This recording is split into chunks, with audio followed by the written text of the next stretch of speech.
Hi there. I'm working on the next way to factor with you.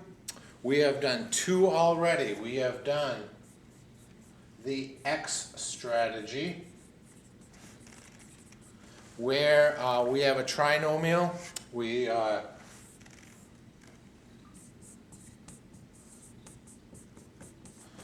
multiply what times what is 15, added together is 8. We look at those strategies and solve. That's one way that we learn. The other way is greatest common factor. We pull out the factors, whether that be numbers or variables. We take those out and then we solve that way. So there are two ways that we can factor to solve an equation. And so I'm going to do a little bit of background to something we know from easier numbers before we get into our new topic today. And our new topic is factor by grouping, which I'll talk about shortly. But say you have this, 5 times 4 plus 3 times 4. What you can do, and you know this, to answer it, 5 times 4 is 20, 3 times 4 is 12, 20 plus 12 is 32. But we can also do reverse multiplication and say, okay, what would that look like with distributive property? Well, we could do, because both of these 5 and 3 are multiplied by 4, we can bring those together, 5 plus 3 times 4. And then when we distribute, we go 4 times 5, 4 times 3, like we have here. And so 5 plus 3 is 8, and then 4. So all that does is show different ways to organize an expression. And that's important to our next one, factor by grouping. Here is a polynomial. I want to solve it. We know our steps to solve. Factor, set factors equal to 0, 0 product property, right, LC? That's your property, dude. And then to solve, once we've got the factors, then we set them equal to 0, and then we solve. So we have this. This has a 2 right here, which makes it so that we can't do the X strategy the way I taught you. But we are going to kind of do the X strategy in factor by grouping. What we do is take the first term and the last term and multiply those together and put them there. And then this one goes here. And we have to say, what times what is 4, but added together is 5? Same thinking strategy. So 1 times 4 is 4, 1 times 5 is 5. So that we have 1 and 4. And what we do with that, though, is different. We don't go x plus 1 equals 0, x plus 4 equals 0. All we're doing is taking this 5 and we're breaking it down into smaller parts that add up to that. So watch what I'm going to do now with those. We keep this. We pick one of these two terms. It doesn't matter. I'll put the 1. And then 4. So what I've done is taken this polynomial. I've taken this 5x and I've broken that 5x down to 1x plus 4x. That's all I've done. By using this tool, I have broken this down that way. And then I do what's called factor by grouping. And here's kind of our new piece to this. We look at these as two different expressions, and we do the GCF grouping. What's in common for both of those? And let's take it out. What's in common here? Well, a 2 and a 1, that's it. So the other thing that's in common is an x. And so by using our GCF strategy, I break it down to that. Okay, so over here, 4x plus 2, what's in common? A 2. Take a 2 out, and we do that. What you may notice is that in parentheses, every time, you're going to get the same thing, just like we did here. So the same principle from here applies to here. X plus 2, where did I get that?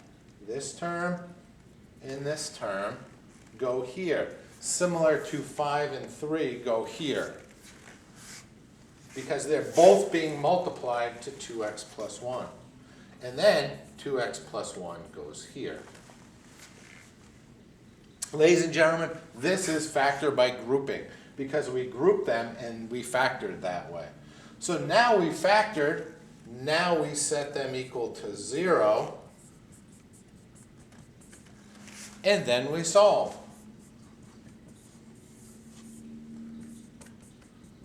So x equals -1, x equals -1/2. And there are the solutions to this polynomial. We have solved this by factor by grouping. You've got a nice clear layout of what happens here. You might want to take notes. You might want to do maybe some highlighting of some things. What is it about factor by grouping that's kind of easy? What's not easy? How does it relate to other things? I'll do one a little faster. -3x squared minus 10x plus 8 equals 0. Okay? -3 times 8 is -24. And then -10 goes there. What times what is -24 but added together is -10? -12 and +2. So, -3x squared minus 12x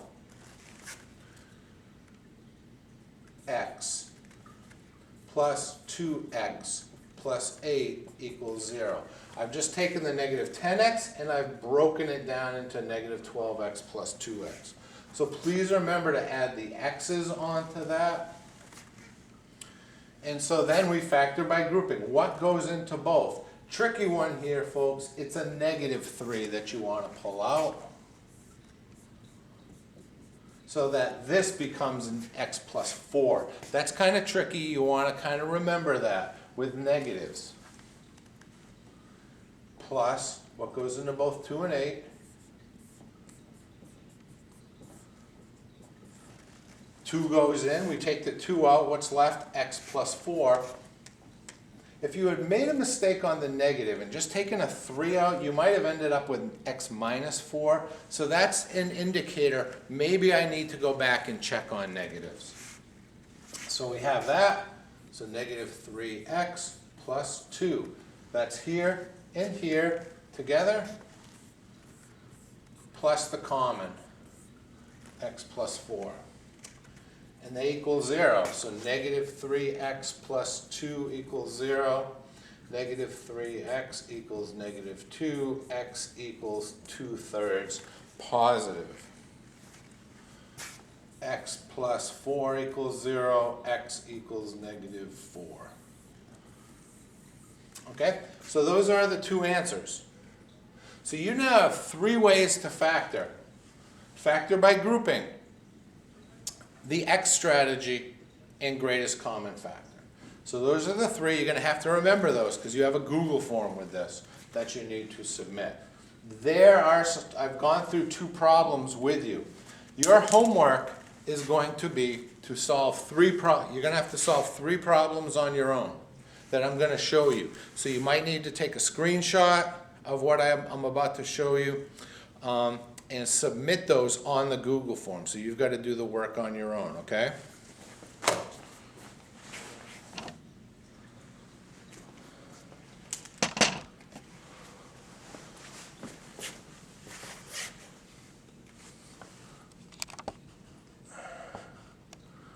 Making sure all of those get on there. All right, so each of these uses a different way to solve it, and you've got 3 strategies now to work on this. Okay, so you need to submit those in the Google form for me. All right, have a nice weekend. I will see you on Monday.